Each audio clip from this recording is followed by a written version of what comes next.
Welcome back to another episode of Rapid Fire, sponsored by SimpliFaster. As always, I'm your host, Justin Ochoa. Today, I have a special guest with me, Rodrigo Alvira with the Detroit Pistons. Rodrigo, man, good to see you. How's it going? Hey, how's it going, Justin? Appreciate you having me here. Yeah, man, absolutely. I'm excited to chat about, some of the things that you've been experimenting with and working on in your training. But I first want to talk just a little bit, as much as you can, about your recent position in the NBA and getting with the Pistons. I know for a while you're on the private side and maybe you do a little bit of that still, but just wanted to see kind of, what's going on in your world, some of the new changes going on in your world, and what led you to this position in the NBA. Yeah, so we met a long time ago. I was still doing my first graduate assistant. This was in 2019. Since then, I've been doing that graduate assistant. I did another one because my visa didn't really allow me to do much more than that. Had opportunity to work for a year in the private sector and uh, in a facility that's near Boston.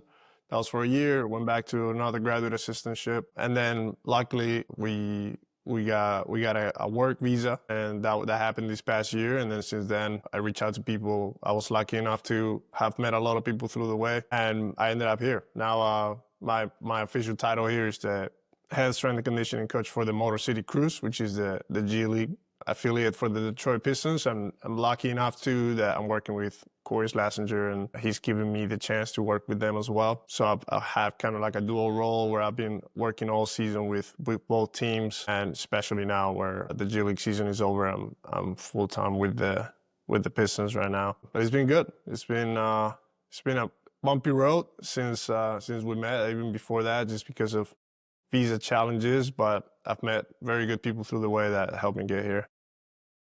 That's good to hear, man. I definitely later on in the show kind of want to talk a little bit about your journey and just your travels and your stops along the way. You definitely have a crazy, inspiring journey. But for now, like you mentioned the NBA and the G League, and I know you have a tech background as well. And I know tech in training is more impactful and more important and more popular than it's ever been. But there's a lot of noise and then there's a lot of signal. Like, how do you, especially at the NBA, differentiate what's valuable, what's not with tech, especially when you pretty much have probably whatever you want at your disposal if you wanted to implement some tech? Like, what's your stance on, how much is too much and what's actually usable for you guys? Yeah, I think that's the key, is that we do have access to everything, and it's a matter of what you can actually use. I think a lot of the times, once you get a piece of technology, no matter who you are, you kind of want to do everything, right? If you get four splits, you want to start doing counter movement jump and drop jump and squat jump and rebound jump.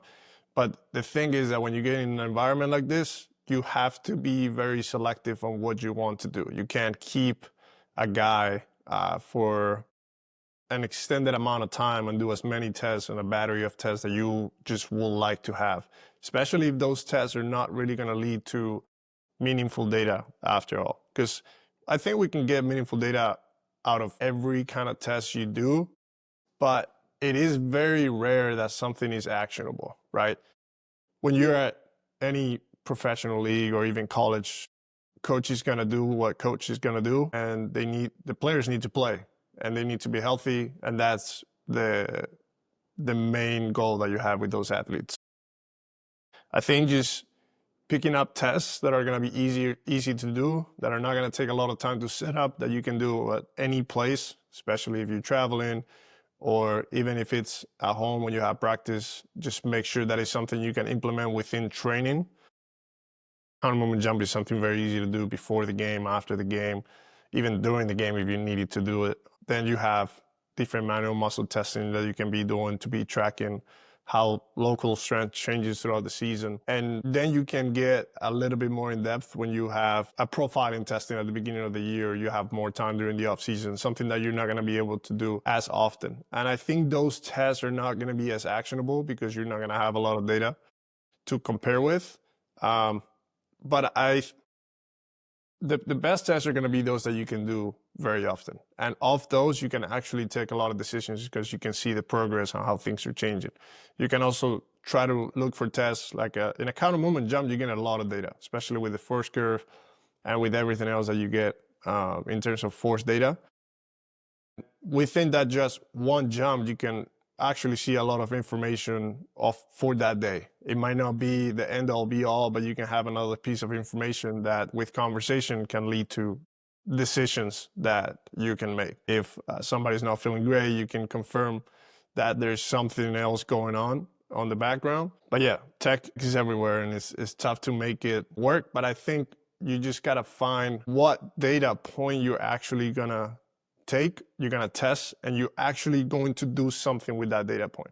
Let's say, for example, you're looking at a force curve, you know the trace and you know different areas where, and this is something that I got from Drake from Hawking Dynamics, different areas that are influenced by different joints, and you can actually see noise within that curve, and you can take an action right away where you are asking the right questions to the athlete, to the athletic trainer or someone else that might have noticed something, and you're just corroborating that decision, right? And then you can start making more overall decision, a bigger picture where you start comparing data with rest of the positions if you have data from the rest of the league or from the positions from that same team or overall with the same team. And we have athletes that might be performing at the highest level or that you think that athlete has the best abilities compared to the other athletes, and then you can match them up and be like, okay, this is kind of the path you want to follow. This is the properties that these athletes have that you don't. And what can we do to build those and to get you closer to what that profile looks like? But I think I love data, I love tech, like you said. But the problem is that we just collect, and we don't actually use that much. What I see often is that we have all these devices to test, and we don't really know how to use 100% of the counter movement jump. One simple test where you get a lot of information. And all these tests also have the problem that are very general. We test in one muscle in one action in so many different tests, and we test in one jump in one action that is not exactly on the court. So again, we have another bunch of data points that are taken in a situation that is not exactly the game, right? So I think we need to start thinking about getting less data from tests like that and start trying to get more data from the court. What kind of data can we get there, and how can the technology drive that way so we start getting real game data that can actually make more decisions? So what are we seeing there that within skills, within strength, we can have? A couple follow-ups based on some of the things you talked about with the CMJ on force plates, especially. Um, this doesn't have to be specific to the Pistons, but just in generally in your experience when you're testing a CMJ, like what are the maybe two or three things that you're really, really looking for? Like you're trying to fine tune whether it's readiness or the actual shape of the force time curve, or what are kind of your go-to things that people can take from that test and put into their own scenario? So I think the curve is very useful. I think you have to read a lot about it to get your own ideas. I think finding noise within the force curve. So if you see a curve that's going to be more smooth than another, that's already going to tell you more information in different portions, because the curve has different portions, and Hawkins has a bunch of information on these on the website too, which is very cool to read. Finding noise on the curve, which is going to be a difference between a curve that's very smooth compared to a curve that's very noisy in different portions. That probably is going to tell you a lot about how much control they have on different ranges of motion or different actions that involve more joints than others. I think for me that's very, very informational, because just right away you can see something. And then another thing that's pretty cool is within the same curve is looking at the difference between legs. You can actually see the same thing when we're talking about noise and when you're talking about the difference between legs within the same portions of the jump. So looking at the different portions, dividing them, and taking a look a little bit more in depth on what those two legs are doing, on how they're pushing, how they're decelerating.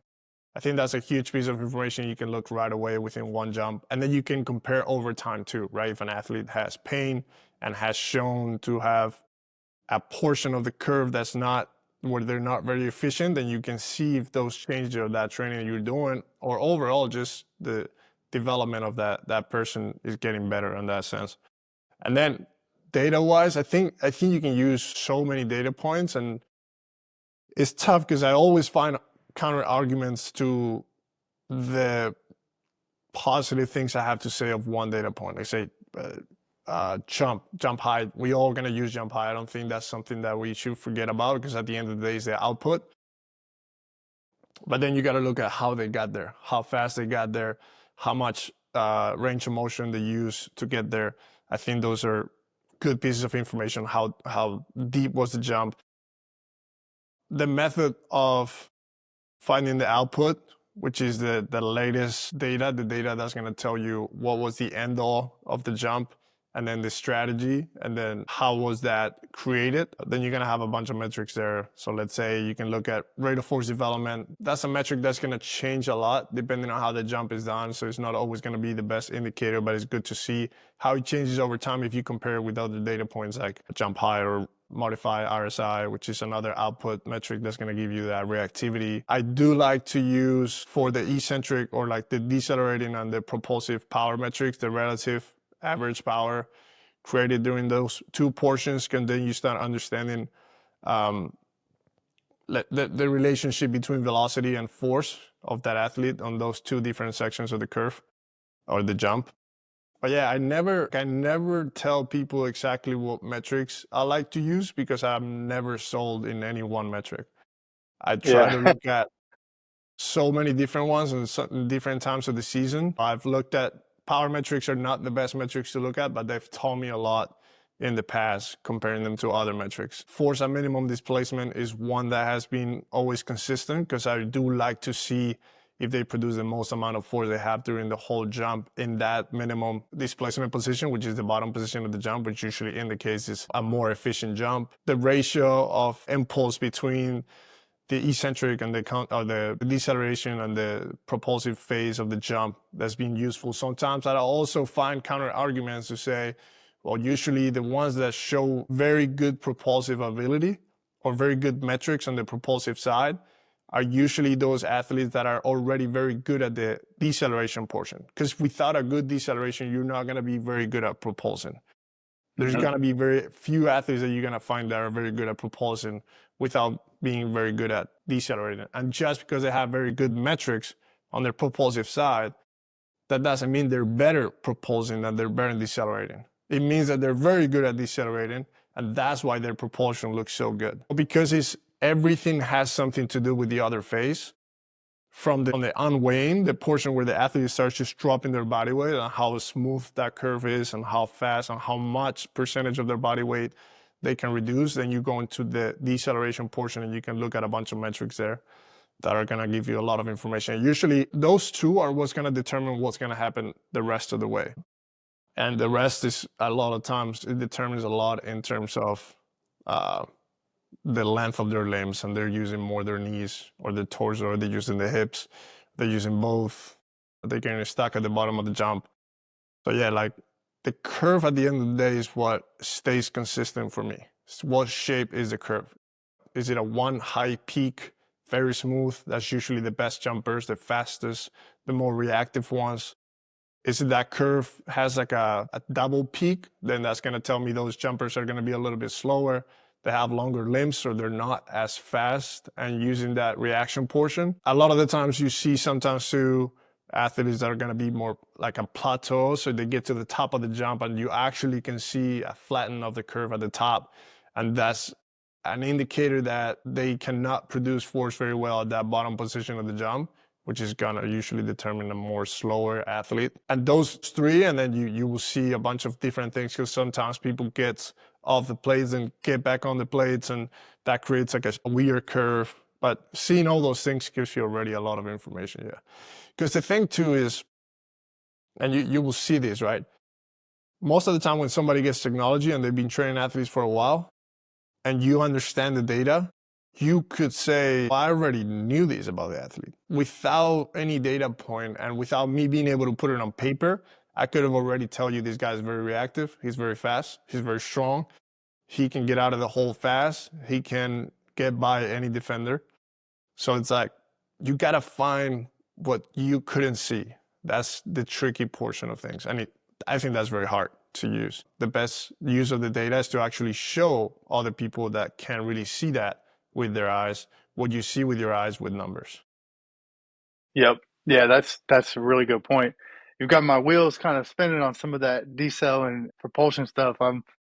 I need to go back and look at some jumps, man, because that gave me a little light bulb going off in my head.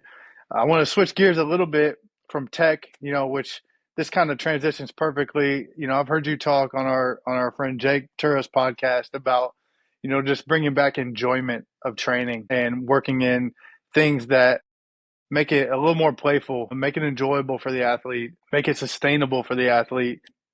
Testing can kind of be the opposite of that. Some athletes do not want to feel like they're always being tested and feel like lab rats. So, what are some ways that you work that, enjoyment factor into not only your testing, but also the training? Because obviously, you don't have a lot of time with your guys. You are probably not their main priority, especially during the season.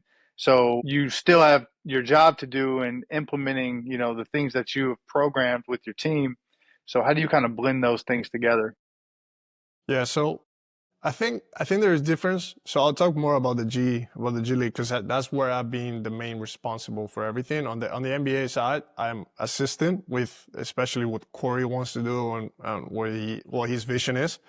So and this is the first thing is that everybody I have met that has become somebody I've considered a mentor has been, in this case you mentioned Jake. I'll add Corey to that.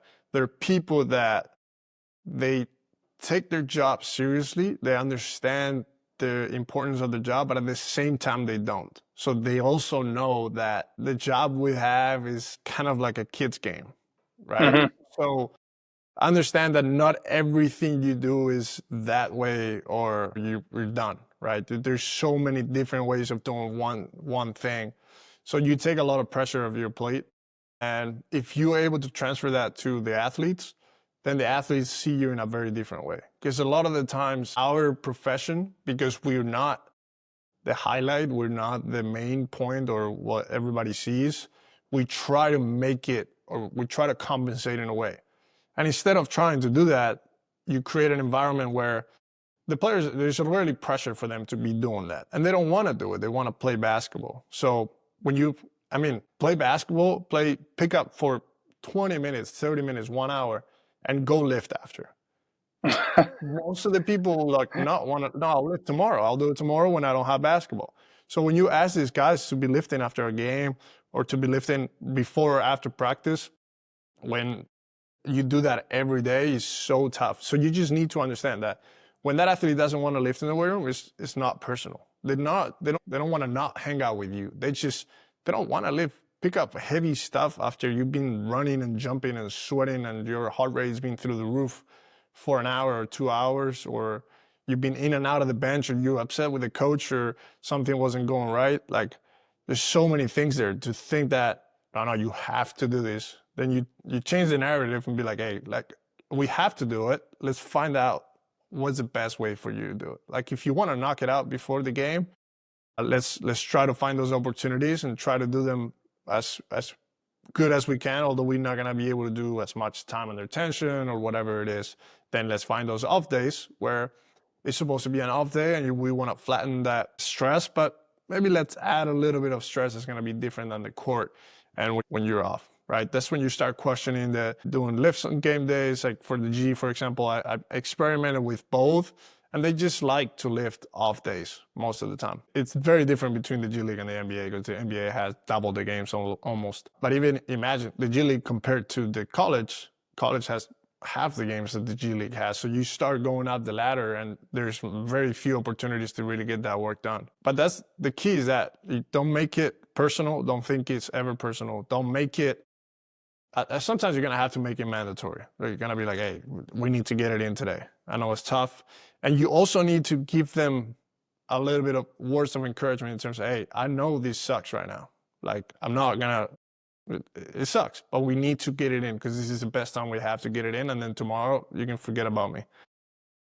and also adapt to them. Like at this point, you have to be able to, like, hey, when do you want to do this? You rather do a pregame, postgame, off days, but then whatever we agree to, we agree to. And then we go back to that conversation and be like, hey, we talked about this. I know it's tough. It's easier to say before than once you're actually in the point. But remember, you told me this, and you were cool-headed, and you knew that you wanted to do that. So let's try. I'll keep you accountable. I'm here to help you. And the last point to me is a conversation that I've had several times this year is, it seems like what the work they do with us is something they have to get done because somebody else up top wants them to do that job. And to make them understand that I want to win, we all want to win on the staff, right? But there is a role like ours that our job is not that they win, but that they're healthy. That's going to benefit so many people, but the first person that's going to benefit is them. Like you being healthy is going to benefit front office, coaches, everybody, because you're going to be there to win. But the first person that's going to benefit is you. Because the moment you get injured, then nobody benefits from you, but you also don't benefit from anything. So it's like a double parasite relationship, right? But at the end of the day, you need to stay alive, you need to stay working, and my job is to keep you healthy. So once they understand that you're on their side, that everything you're doing is for their health or their sake, then I think it's a little bit easier. But in season is always going to be hard. And I think most of these guys off season are very willing to work. It's just very hard to make it work off season. That's why I think that a lot of people that work on professional teams, it's kind of like it's a losing battle that you're fighting because nobody wants to really do it in almost any sport. Doesn't matter what sport you go to. So if you have the art to get them in there and do at least a minimum effective dose and do something that keeps them on their toes, then you're already like doing a very good job, humanly, especially.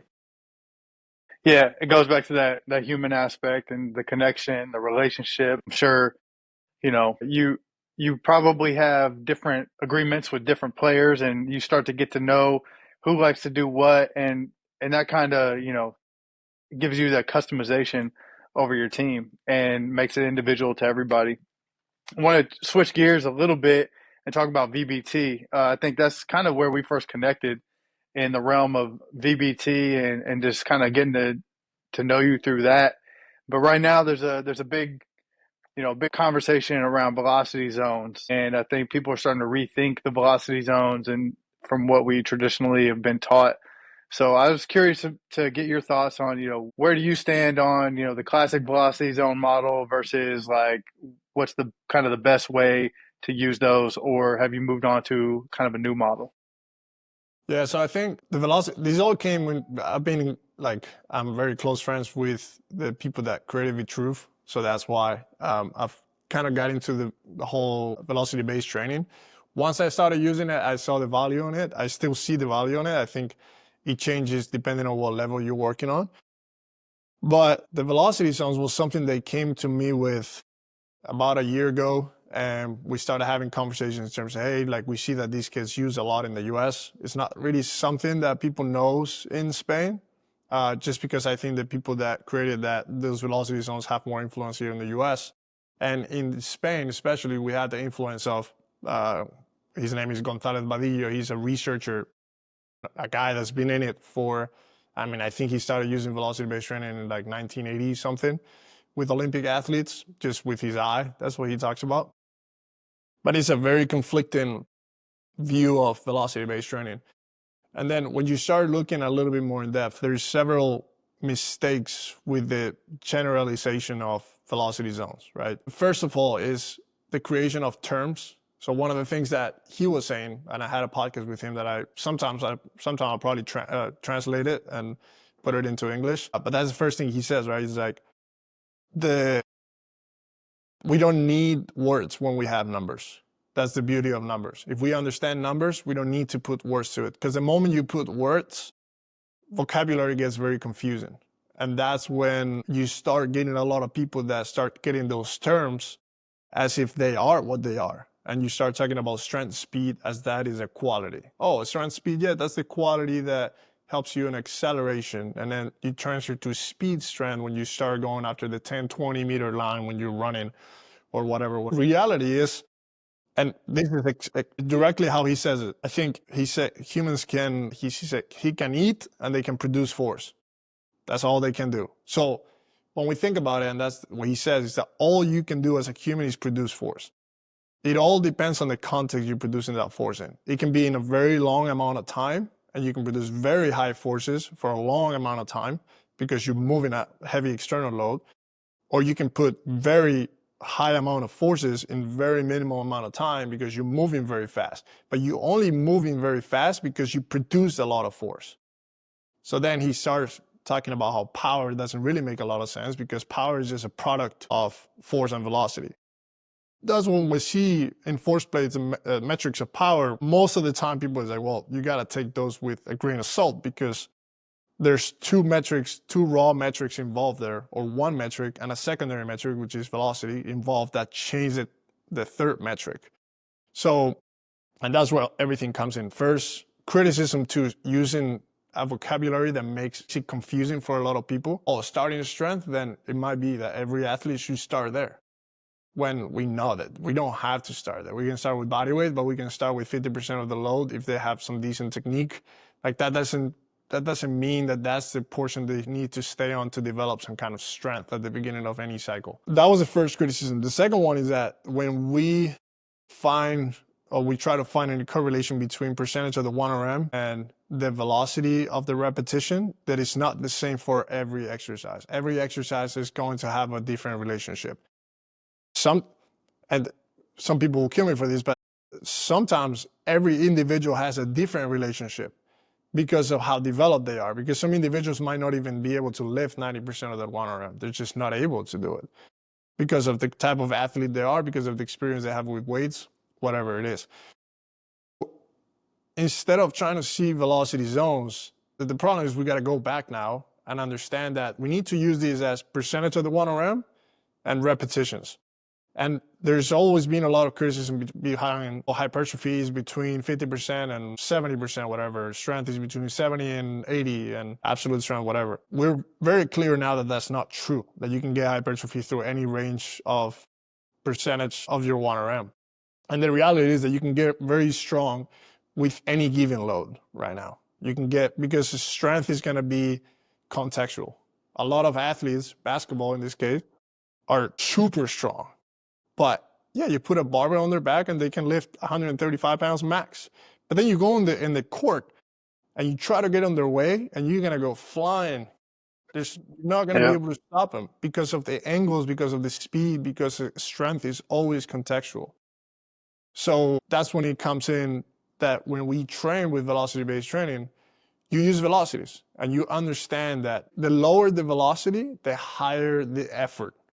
If you go all the way to zero is an isometric. Zero will be pushing against an immovable object if you are giving your max effort. It could also be a holding iso, but in this case, velocity-based training is looking for output. So it needs to look for maximum effort all the time. Going all the way to zero is going to be an isometric. Once you go there and you start understanding every exercise is going to have a velocity, that's going to be the max usually.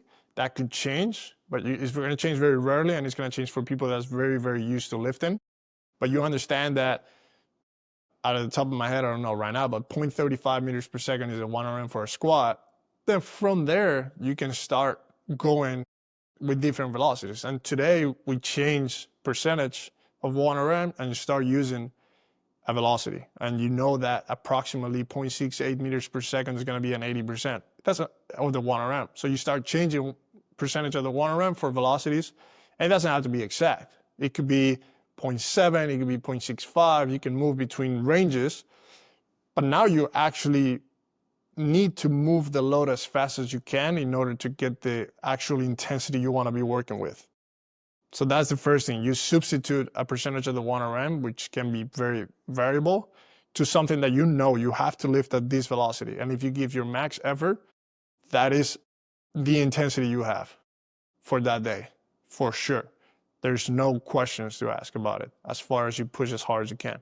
And then the second portion is, instead of using repetitions for all the concepts we have so far, like, repetitions between 10 to 12 are going to be hypertrophy, whatever it is, Then we go by effort. How much effort do we want this set to be? Do we want to be an 80% effort? Perfect. So we know that between 25, 30% of velocity loss, that's going to get to that range. And this is completely, I just made it up because I don't know exactly the effort character. And then you have a lot of research that talks about, hey, between 5 and 10% is going to be kind of the sweet range to be working for a lot of athletes to not accumulate a lot of fatigue. The beautiful thing of that is that I can have a room full of athletes and I give them one velocity. That is already taking care of all their relative intensity. They're all going to be working at the same relative intensity. That if I give them all, yes, correct, 80%, they're all working at the same relative intensity, but they don't know exactly if they're actually lifting 80% because that can change every day. But if I give them a velocity, that's their intensity for the day. It could be more, it could be less than they did the week before. But I know it's exactly the intensity I want to do. And it's a universal metric for everybody in the room. And the second part is that volume becomes universal too as soon as you give them a percentage of velocity loss. So if I tell them 10%, one athlete that's lifting, let's say 80%, let's use one RM to make it easier, and athlete one can lift 8 reps with 80% because he's a beast and he can hold fatigue better. But there's another athlete with 80% that can only do 4 reps. If I program 5 for both of those, one is not going to get to 5. The other one is going to have 3 reps left in the tank, let's say. So if I give them a 10% velocity loss, athlete one is going to do, let's say, 3 reps because that's what it takes. He's 10% velocity loss. Athlete 2 might get to 5 because that's how much they can do with that volume, right? And programming reps is going to be very disparate between athletes because some athletes might be able to hold on to fatigue better, some athletes might not. And it's not always going to be so crazy all over the place, 8 and 4 or 10 and 2. It's not going to be so disparate. Sometimes it might be, sometimes it might only be 2-3 reps difference between one athlete and the other. Depending on the day, that's going to change too. So if I use a percentage of velocity loss, I'm using a relative percentage of the fatigue that I can accumulate that day. So everything becomes relative in training, and we get away from reps because it makes it very useful for athletes and makes it very specific for them. And I don't need to start programming reps now, not anymore. And then you can go into open sets and blah, blah, you can get so far ahead. But again, people think of these concepts and it's like, holy, from what I'm doing right now to apply that is light years. It's so far because I have young athletes because of whatever, but there's so many ways to start implementing it. From starting from just testing your velocity with one load every day and using an approximate percentage of 1 RM, which can be related with your velocity. And the Vitruve does this automatically. So that's already a huge step. And then you can actually start getting data and everything for all of that. Man, that was all so well said. Like some of that stuff I've learned throughout the years from, working with Vitruve and stuff like that. It's completely changed the way that I initially started using VBT, way back in the push band days into, how I utilize it now. It's super powerful, and the way that you articulated that just made it so much easier to understand, especially if the listeners might not be like fully as comfortable with some of the VBT stuff. Like if you go back and listen to what Rodrigo just said, it's like, bro, you got a whole VBT plan right there, just ready for you. Like that was perfect, man. So last thing I want to do before I let you get out here, I want you to just talk about your journey just a little bit. Like you said, you've had quite the journey, a lot of travel, a lot of GA positions. What are some of the things that you've learned along the way, just from the bumps in the road and all the visa stuff? Like, what are some takeaways that young coaches might be able to take and implement into their own life? So I think the first one, I tell myself this all the time. I tell my people all the time, and I tell young athletes too. It's just hard for them to understand, but it's like everything changes in 24 hours. So you could be, and of course, the better place you are, the better it's gonna change. So it's gonna be small steps, but that is the one example for me. I went from graduate assistant. Of course, it was my second graduate assistant, and pretty much just doing my own thing because I couldn't work because of visa, to get a job in the G League and the NBA, which was something that I've dreamed of for 4 years, right? So for 4 years, nothing really changed. But with small things that you do every day, the thing that you want, you will get it in a day almost, right? It will change Hmm. in 24 hours. So I think you just got to do small things. You're always going to look back and be like, damn, there was this period of time that I was not enjoying because we always want what we don't have. And the more experience you start accumulating, the more you start realizing, damn, I wasted a lot of time thinking of what I want and not enjoying what I had. I look back to when I was 15, 16, and I was enjoying everything very well, but I was thinking of playing basketball at the highest level or going to college or whatever. And I forgot to, I mean, I used 4 or 5 summers just training to basketball. And I met a lot of great people, but there's a lot of things that I didn't do that I wish I would have experienced a little bit more. I go to trips when my parents ask me to go, or go to weekends and take a walk with my parents in a Sunday afternoon that I didn't want to because I wanted to stay and watch Tracy McGrady drop 13 points in 30 seconds, whatever it is. Yeah, And that that, was legendary, though. I will say that was. facts. But like at the time, that's what I wanted to do. But you have to. It's very like you said, right? You haven't lived it. It's impossible almost to understand it. But just the only thing that really matters is the people you have around. So like give it a little bit more importance. Sometimes we give it for granted because like we have it there and we know it's not going anywhere. Your mom, your dad is always gonna be there for you. So like that's just not gonna change. So that's the first thing. And then after that, like just keep working.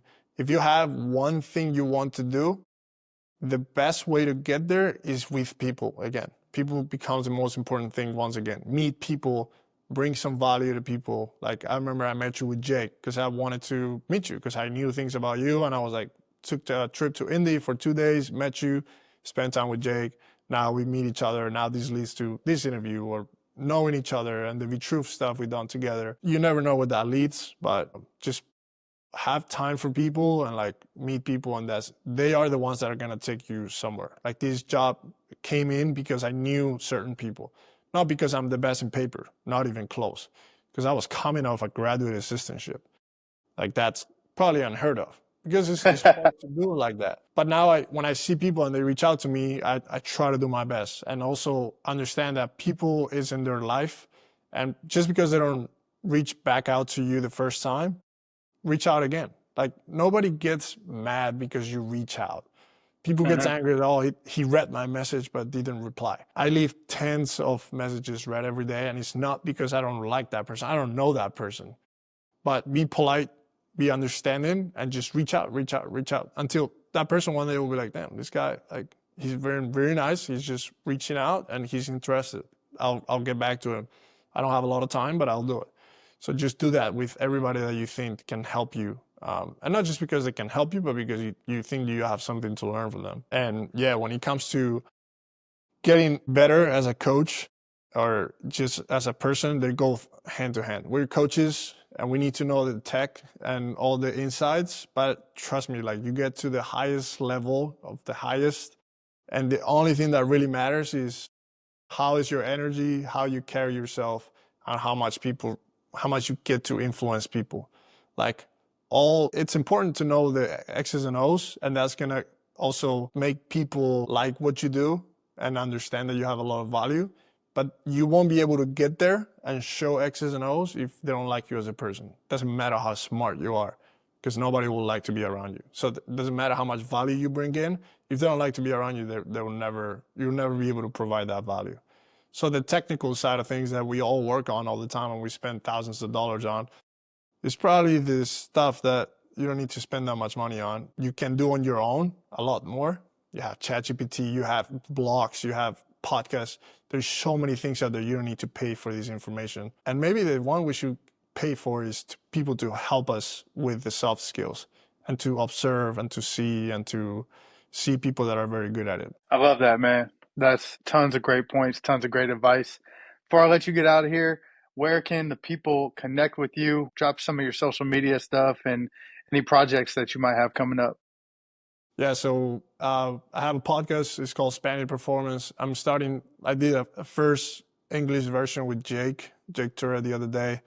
I plan on doing more. Right now, I'm a little overwhelmed with the amount of work I have here, but I'm trying to get back on it. Social media is Spaniard Performance too, and Instagram. A lot of Spanish stuff if you want to learn Spanish and strength conditioning at the same time. But I'll start dropping more stuff in English too. But yeah, you can find me. Love it, man. Hey, you need to work on your Chat GPT AI voice. You could easily drop that in there, have them translate it, spit out a nice video where the Yeah, lips match up a little bit. But hey, you could probably get twice the content out that way. I know. I've looked at that. Starting with that podcast I did, I actually translated it all, so I have it translated. I just haven't really posted, but there's good tools out there for sure. That's what's up, man. Well, I really appreciate your time jumping on here with me. This was a great episode. People are going to enjoy this. Looking forward to putting it out and definitely be rooting for you guys as long as you don't play the Pacers in the playoffs, Ooh, it gets close. which is looking like it might be. So maybe I'll talk to you in a couple months. Yes, sir. All right, man. Appreciate See you, you. Justin. Thank you.